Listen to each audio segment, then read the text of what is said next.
L'invité de la rédaction ce matin est Denis Charby, professeur à l'Open Université d'Israël. Denis Charby, bonjour. Bonjour. Et merci infiniment d'avoir accepté notre invitation en ce dimanche matin. Alors, 48 heures après la tragédie de Méron, qui a fait, rappelons-le, 45 morts, 150 blessés, nous allons revenir avec vous sur l'onde de choc provoquée par cette catastrophe et les répercussions de celle-ci en Israël. L'ancien commandant de la police du district nord, Roni Atia, avait mis en garde contre une catastrophe sur le mont Méron. C'était en 2013 déjà, suite à des émeutes sur le site entre fidèles et policiers. Est-ce à dire que ce drame aurait pu être évité ?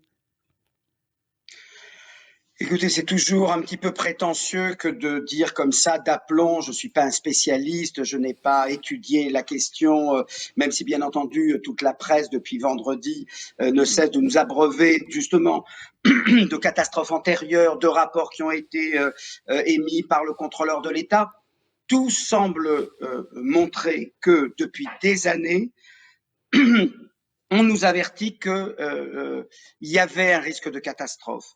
Je lisais là il y a en préparation de cette émission le témoignage d'un journaliste orthodoxe, donc dans une publication orthodoxe, qui avait réchappé de peu à une situation assez semblable, assez analogue à celle que il s'est passé entre jeudi et vendredi, à ceci près qu'il n'y a pas eu de blessés et de morts à l'époque, et qui témoignait en disant: j'ai vécu des moments très difficiles, j'allais être étouffé, la catastrophe a été évitée de peu, et ça, c'était il y a 3 ans.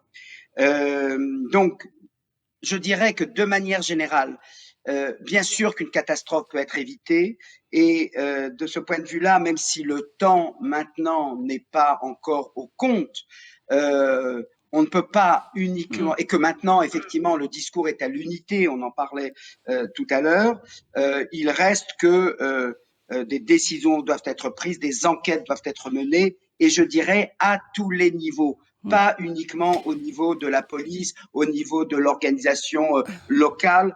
Tout doit être étudié, tout doit faire l'objet d'enquêtes, et en sachant bien que il y aura malheureusement d'autres catastrophes. Mais vous savez, c'est tout le problème, c'est que quand on fait les choses comme il faut, on ne sait pas quelles sont les catastrophes qu'on a Bien sûr. évitées.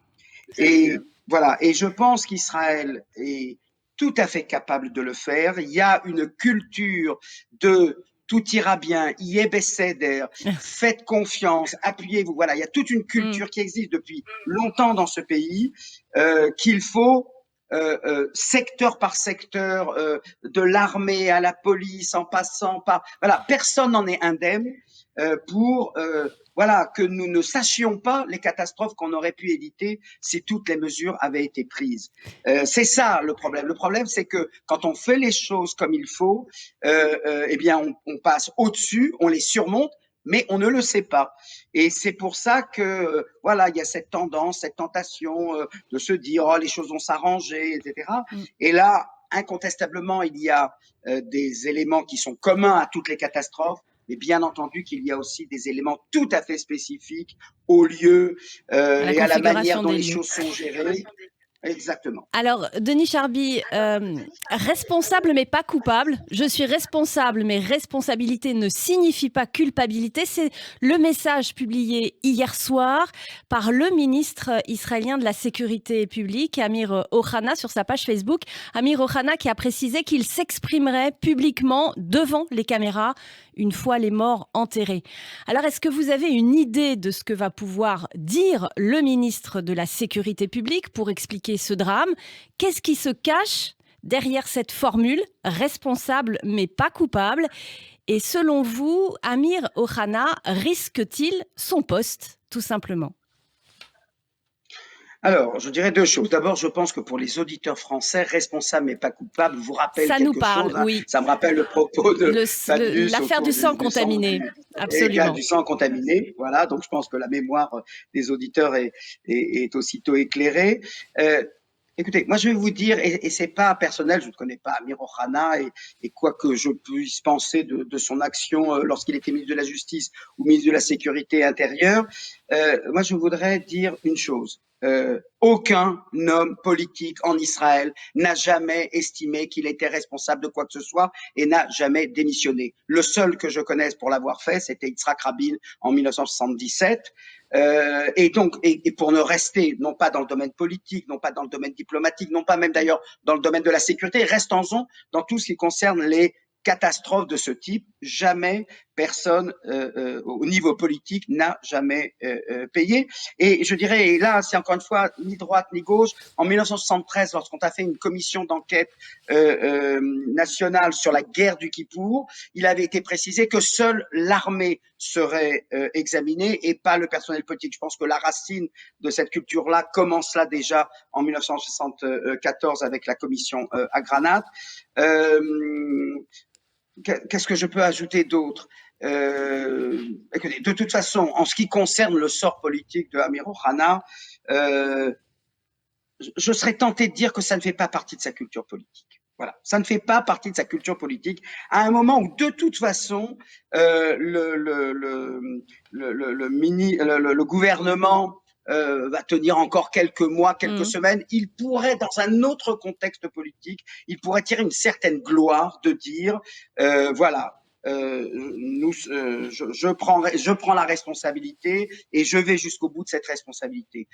En vous parlant, je me souviens d'un autre exemple qui montre que le dernier à l'avoir fait, ce n'était pas Yitzhak Rabin. Vous voyez, ma mémoire me rappelle le cas de Shlomo Ben-Ami, qui était ministre du même poste. Ça s'appelait à l'époque le ministre de la Police. Le ministère de la Police, aujourd'hui, s'appelle le ministère de la Sécurité intérieure. Et à la suite de manifestations, c'était au début de la seconde intifada, où 13 citoyens arabes israéliens avaient été tués par les forces de l'ordre, il avait remis sa démission. Pourtant, c'est pas Shlomo Ben-Ami qui a armé et qui a dit et qui a donné l'ordre, mais il avait pensé que quand il y a 13 morts, eh bien le minimum, et en l'occurrence, voyez-vous, je vais mettre les pieds dans le plat. Shlomo Ben-Ami est né à Tanger, c'est un Marocain, donc c'est pas une affaire ashkénaze séparate, c'est une affaire de c'est bien de le préciser. De confiance.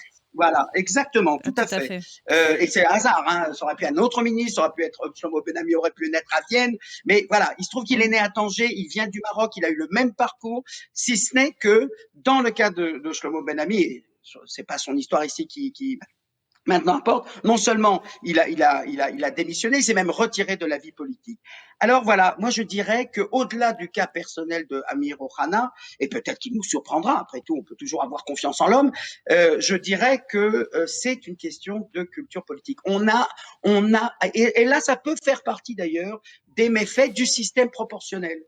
Peut-être que dans un système majoritaire comme vous le connaissez en France, eh ben oui, il se serait présenté dans une circonscription et peut-être que les habitants de cette circonscription auraient les électeurs l'auraient sanctionné. Les électeurs auraient décidé de disqualifier. Dans un système proportionnel, ça fait partie, et Dieu sait comme il m'arrive très souvent de, comment dirais-je, de justifier ce système pour d'autres raisons. Bah, c'est pas notre sujet aujourd'hui, mais le fait est que les hommes politiques sont aujourd'hui presque dictés de ne rien faire. Je vous donne un autre exemple.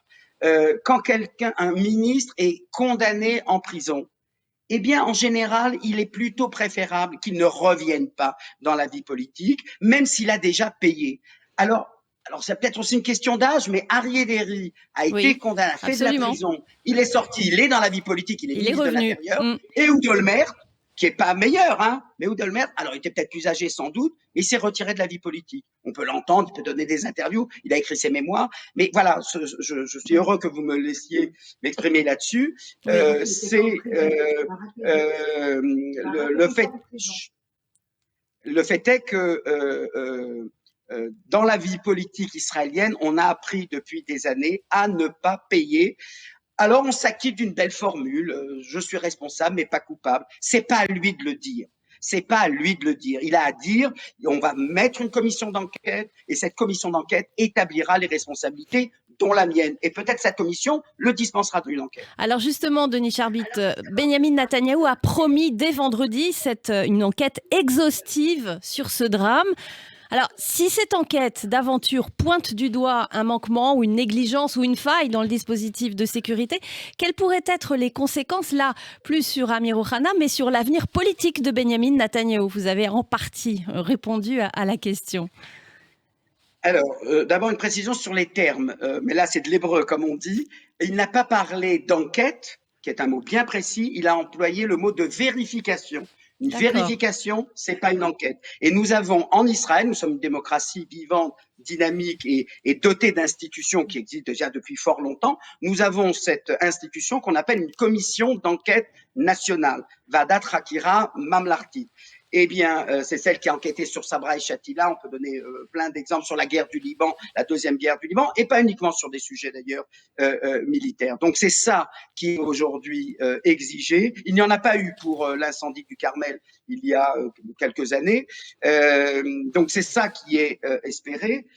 Je ne crois pas que cela aura une incidence sur directement, en tout cas sur Benjamin Netanyahou. Il est le Premier ministre, bien sûr, responsable du gouvernement tout entier, mais je ne crois pas qu'il soit en l'occurrence visé. Je doute d'ailleurs qu'il soit interrogé si toutefois cette commission. Ce qu'on attend de lui en revanche, c'est effectivement qu'une enquête de cet ordre-là soit menée, et ça c'est au gouvernement de le décider. Ça peut être aussi le cas du Parlement, mais dans la conjoncture actuelle, ça me paraît assez difficile.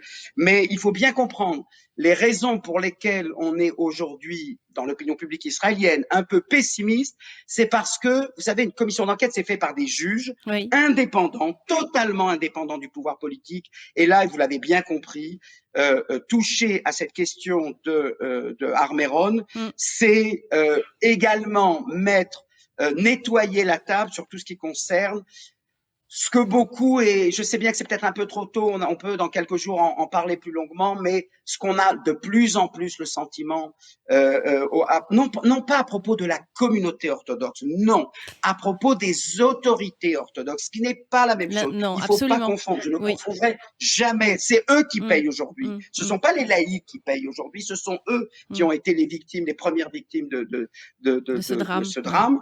Eh bien, oui, comment dirais-je, le partage des tâches sur ce lieu sacré, l'intimidation dont aujourd'hui le pouvoir politique, quel qu'il soit, du centre ou de la droite, est l'objet, demande effectivement à être clarifié.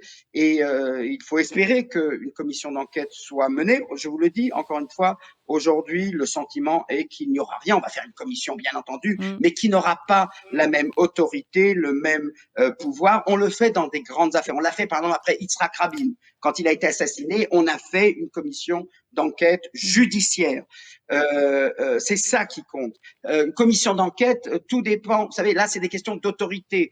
En fonction du degré, en fonction de la qualification de cette commission, elle peut s'occuper de, voilà, actuellement, par exemple, la seule enquête qui est menée est celle de la police, des polices, c'est-à-dire la police chargée d'enquêter les policiers. Mais on ne peut pas s'en arrêter là. Il y a peut-être eu des erreurs de leur part. Je ne disqualifie personne et je n'accuse personne. Je ne connais pas assez le dossier. Mais il faut que ce soit une enquête qui fasse, je dirais, un travail de fond. Et nous sommes un audit, comme on dirait, sur l'ensemble de ce lieu et voir et établir les responsabilités. Mais, et je vais vous dire, dans d'autres commissions qui ne sont pas arrivées à ce niveau-là, on assume, je pense par exemple à la catastrophe du pont des Maccabis, les Jeux Olympiades, des Jeux Olympiques juifs en Israël, c'était je crois en 1995. Oui. Eh ben, l'ingénieur est allé en prison, il a rendu des comptes.